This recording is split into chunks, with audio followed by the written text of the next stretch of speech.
everybody. Father Rich Jasper from Immaculate Conception and St. Jude Mission Church in Elkton, Maryland.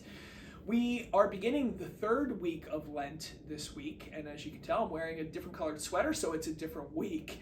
Today is Monday, March 24th, and this gospel is from the Gospel of Luke, from chapter 4.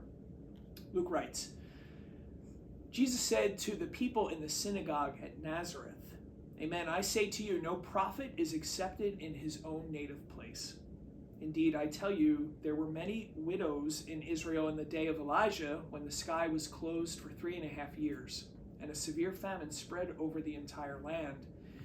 It was to none of these that Elijah was sent, but only to a widow in Zarephath in the land of Sidon. Again, there were many lepers in Israel during the time of Elisha, the prophet, yet not one of them was cleansed, but only Naaman the Syrian. When the people in the synagogue heard this, they were all filled with fury. They rose up, drove him out of the town, and led him to the brow of the hill on which their town had been built, to hurl him down headlong. But he passed through the midst of them and went away. This is an interesting passage because at the heart of it, I think really what is being said is, notice the fact that God's covenantal promise, his love, was constantly being given to his chosen people.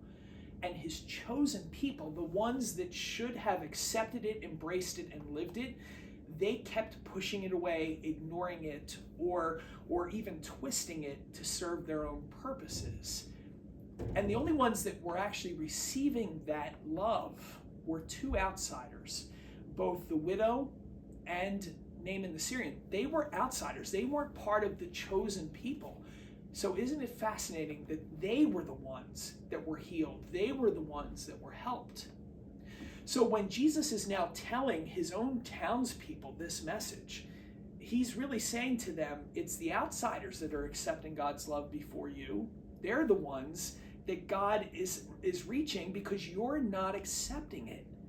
No wonder they wanted to throw him off the brow of the hill, because they hated the fact that Jesus was saying that God's love was reaching outsiders before it reached their own hearts. And so the challenge as we begin this third week of Lent, in what ways we who are disciples, we who are baptized, we who have been chosen to be followers of Jesus Christ, in what ways are we rejecting his love, his message, his gospel? In what ways are we closing the doors to the teachings of the church and the commandments? In what ways are we more ready to throw Jesus off the hill than to accept the love, the covenant, and the promise that he holds out to us?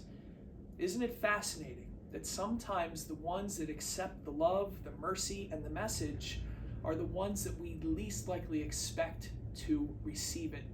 And the ones who are embracing it are the ones that in our own heads, we sometimes say they don't deserve it. And yet they're the ones that are taking it.